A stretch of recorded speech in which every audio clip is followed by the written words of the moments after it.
जय श्री कृष्ण। आपका मेरी चैनल में स्वागत है। आज हम बात करेंगे अघोर पंथ की उत्पत्ति एवं इतिहास और अघोरी किसे कहते हैं, उनका स्वभाव कैसा होता है, अघोरी साधना कैसे करते हैं, इसके बारे में संपूर्ण माहिती प्रदान करूंगा। हिंदू धर्म का एक संप्रदाय अघोर पंथ अघोर मत यह अघोरियों का संप्रदाय है। इस अघोर पंथ का पालन करने वाले को अघोरी कहा जाता है। अघोर पंथ के प्रणेता स्वयं अघोरनाथ भगवान शिव माने जाते हैं। अवधूत भगवान दत्तात्रेय को भी अघोर शास्त्र का गुरु माना जाता है। अवधूत दत्तात्रेय को भगवान शिव का अवतार भी मानते हैं। अघोर संप्रदाय के विश्वासों के अनुसार ब्रह्मा, विष्णु और शिव इन तीनों के अंश और स्थूल रूप में दत्तात्रेय जी ने अवतार लिया। रुद्र की मूर्ति को श्वेतरो उपनिषद में अघोर को मंगलमयी कहा गया है और उनका अघोर मंत्र भी प्रसिद्ध है। अघोर पंथ की 3 शाखाएं प्रसिद्ध है, जिसमें ओधड़, सरबंगी, दूरे। इनमें से पहली शाखा में कुल्लू सिंह एवं कालूराम हुए, जो कीनाराम बाबा के गुरु थे।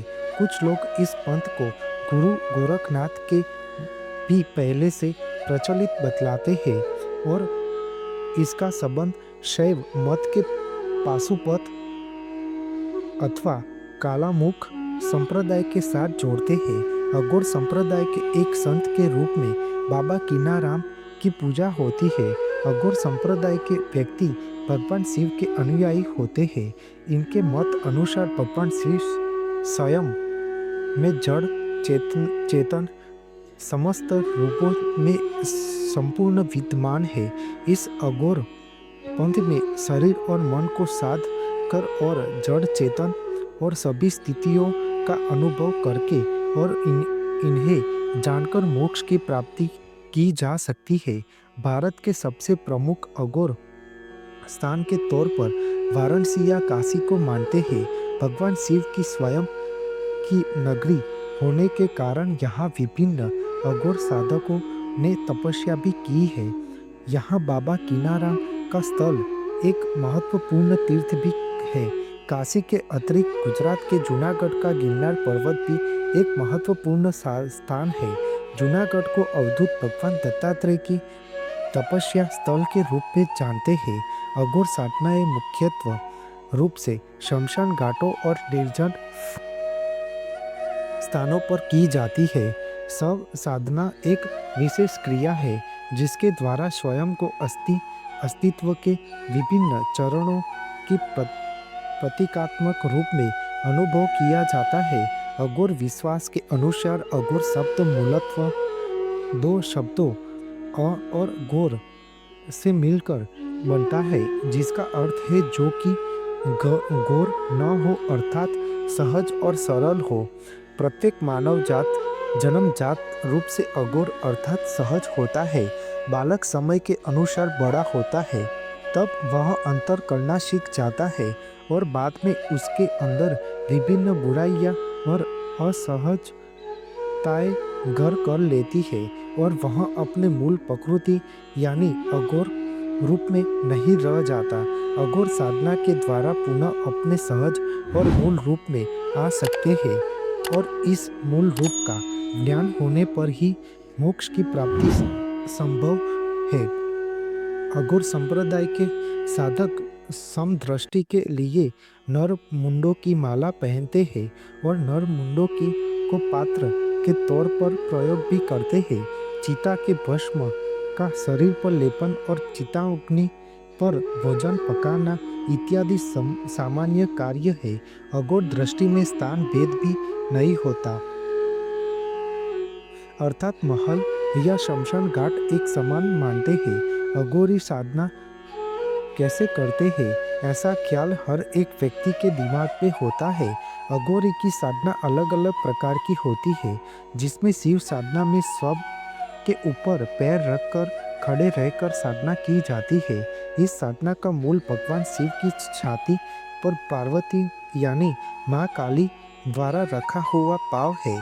ऐसी साधनाओं में मुर्दों को प्रसाद के रूप में मांस और मदिरा चढ़ाया जाता है। शव और शिव साधना के अतिरिक्त तीसरी साधना होती है शमशान साधना जिसमें आप परिवार जनों को भी शामिल किया जा सकता है। इस साधना में मुर्दे की जगह शिव पीठ की पूजा की जाती है, उस पर गंगा जल चढ़ाया जाता है। यहाँ प्रसाद के रूप में भी मांस मदिरा की जगह मावा चढ़ाया जाता है।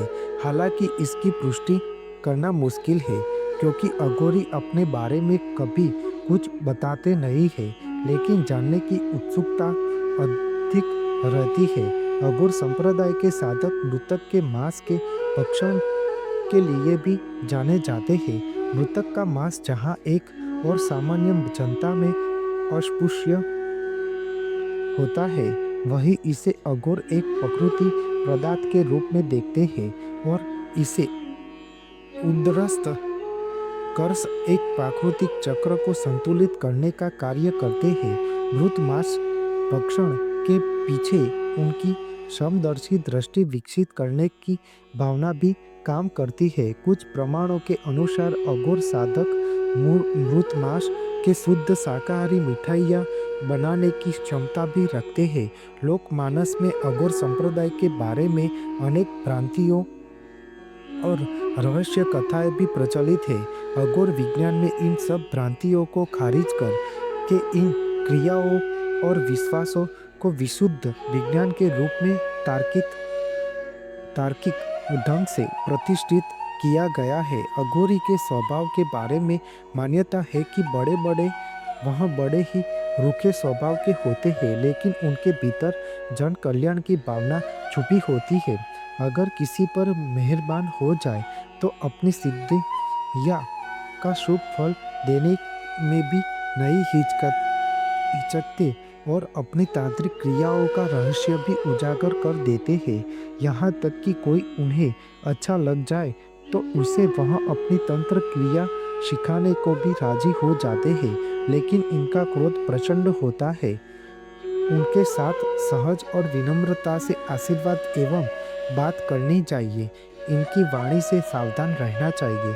इनके आशीर्वाद शीघ्र प्रतिफलित होते हैं। यह अगर खुश हो जाए तो आपकी किस्मत बदलने की क्षमता रखते हैं। आमतौर पर यह किसी से खुलकर बात नहीं करते, अपने आप में ही मग्न रहने वाले यह तांत्रिक समाज से दूर रहते हैं। हिमालय की कठिन तराइयों में इनका वास होता है। कहते हैं कि इन्हें भगवान शिव साक्षात दर्शन भी देते हैं और जब तक इन्हें ना छेड़ा जाए वह किसी का अहित नहीं करते। आपको मेरी यह माहिती अच्छी लगी हो तो मेरे चैनल को लाइक, शेयर, कमेंट, सब्सक्राइब करें और बेल आइकन को दबाना ना भूलें। जय स्वामी नारायण।